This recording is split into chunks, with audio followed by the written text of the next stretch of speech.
Well, that phone call came in from my cousin, so I'm sorry I got interrupted. But this will be part two. And I was talking about the virus and what I understand what a virus is. It's actually not alive, which is hard to even comprehend. But they've broken it down into, the genomes, the H and the N, and they've got mappings of some of the flu coronaviruses. But it's almost like people playing with tinker toys and not understanding the larger pieces that build the whole house. I don't know. I don't know how to put this into words, but as they're spouting off their scientific knowledge, they're also talking about that a virus is a microcosm of a speedy evolution in its production, like comparing it to evolution, which I won't even go there. But a virus is something that does not stay exactly the same. It mutates, it changes, it figures out ways to grow, to keep reproducing itself, and to get through the barriers that any antibodies we have within ourselves could possibly fight against it, which our body naturally creates, which I heard a scientist say, your antibodies fighting against something is like medicine. So, it's a good idea as you're growing up to get certain things so that you build an immunity to things and you don't catch everything that you run into as far as sicknesses. But if we're giving out vaccines on a virus that we map that's probably mutated and changed for the following year, I mean, they change quickly. And in one person, they'll change one way, and another person, they can actually change another way. I think it's that many variables. And I don't know all the scientific terminology, but it's like a dog chasing its tail. I mean, you're never going to quite catch it in its right form to where the vaccine actually would work completely. I mean, I don't understand why you're going to try and create antibodies in your body against something that's changed, and it's probably not going to do much to fight it. The next variation of the influenza. So, this version that we have now is definitely mutating. I think they found two different strands. They call one L and one S, as in Sam. So, even if it was set loose accidentally or whatever, I mean, or they were creating it, maybe it was created by combining things. I mean, it's hard to control that kind of weapon. So, I don't know. The positives of this, if there can be any, on the back end of this is maybe that we can learn that the United States needs to be more self-sufficient, and what has been being said about needing to rely less on China and other countries, I think is being made self-evident. I just hope it's not being made self-evident on purpose. But we need to be more self-sustaining. Also, I think people will be less likely to run around and screaming at the top of their lungs that our borders need to be open to anybody and everybody in the world. Financially, that's asinine and suicidal for a country. But nothing gets people's attention like sickness, an enemy they can't see. And this will get even your loveliest, most open, and love the world type of person to clam up to protect themselves. So, I don't know, might put a hiatus on some of them for a while.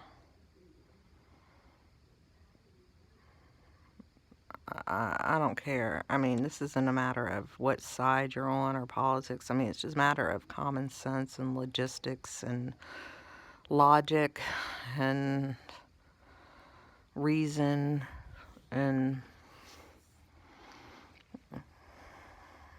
I try and think of the end game. What is it that, if this was set out on purpose, then what is the end game? Or if it's not set out on purpose, since they don't waste a tragedy. You know, you just don't waste that kind of opportunity. What are you going to do with it? What are you trying to do? Now, we have those who are going way off the deep end about ultimate control of the population. Let's just all hope that they're wrong. Let's all hope they're very wrong. There is a virus. It does exist. But what's going to happen with it, how it's going to multiply, how it's going to mutate, if we even come up with a vaccine a year from now, I don't even know if it'll put a dent in it, because it might change by then. I don't know. One thing we do know is that the elderly are always susceptible to anything, even the regular flu virus. You're autoimmune. Now, this one works differently. Apparently, it can be more aggressive. So, people need to just be more cautious. Try not to be out in public if you can help it. Some of us have to work. Schools are shutting down across the country, of course, across the pond. I won't be going to a concert this weekend. Actually, I'm kind of relieved. I talked about that before. I don't have to be the party pooper, because I just don't know. It's not just about me. It's about my children. It's about other people's children. It's about other people's parents. It's about whatever. I'm trying not to take everything at face value. I certainly don't believe everything that I hear. I'm trying to discern in every conversation, every podcast, every video, every article that I read. I'm trying to pick it apart and discern the real information. But when it comes right down to it, you can't know for 100%. I just hope we come out of this on the positive end, and that there's not some diabolical underlying thing that I'm not aware of. And we'll all be looking at this a few years from now and going, whew, okay, thank God that's over with.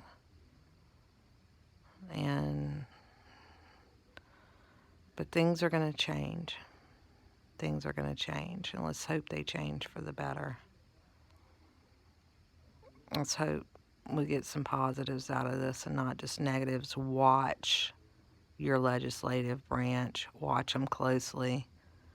Watch all of them very closely, because they'll be trying to sneak all kind of things in under bills for the coronavirus that could restrict us or keep us hemmed up in some way or have some future ramifications, because they're known for that.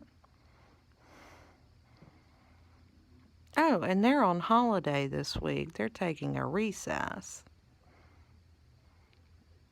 Really? A recess. Do you see how many days a week they actually work, or weeks out of the year they actually work? Not much. Not compared to the other people in the world. But they need a recess right now in the middle of all this. Are you kidding me? Yeah, these are the people in charge. Okay, watch out for that. After 9/11, we got all kind of laws that came into place, for our security. So just be careful on all kind of things that are going to slip in for our security under this one. That is what I'm worried about, is the government's reaction. That's where our focus needs to be.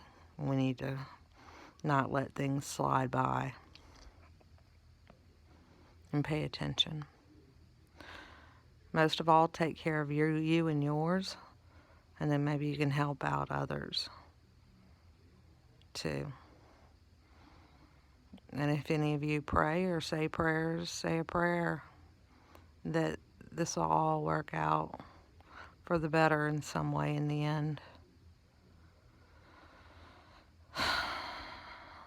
I never thought I'd see this in my lifetime, but here we are, and I'm sure but the people in 1918 didn't think they would see this either, and that was really bad, hitting 25 to 29-year-olds in their prime.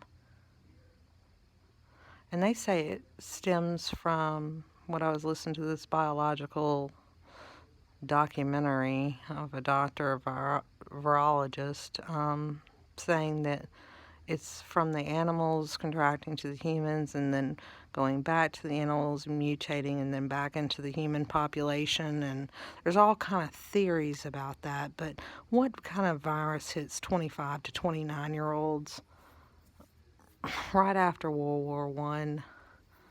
I think some. I mean, come on. What better population to hit if you're at war? Maybe something got loose that was planned to be used in the war, but then got loose right after. I don't know. It seems awfully strange. But I'm just throwing that out there. I mean, is everything always bad, or is it just a coincidence? Coincidences. It's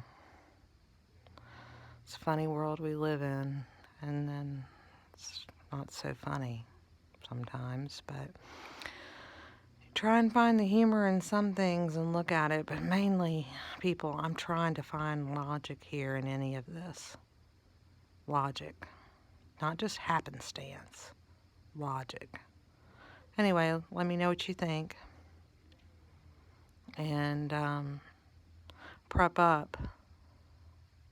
Word on the streets is, this country could go into full lockdown. So I'd prep out for longer than 2 weeks.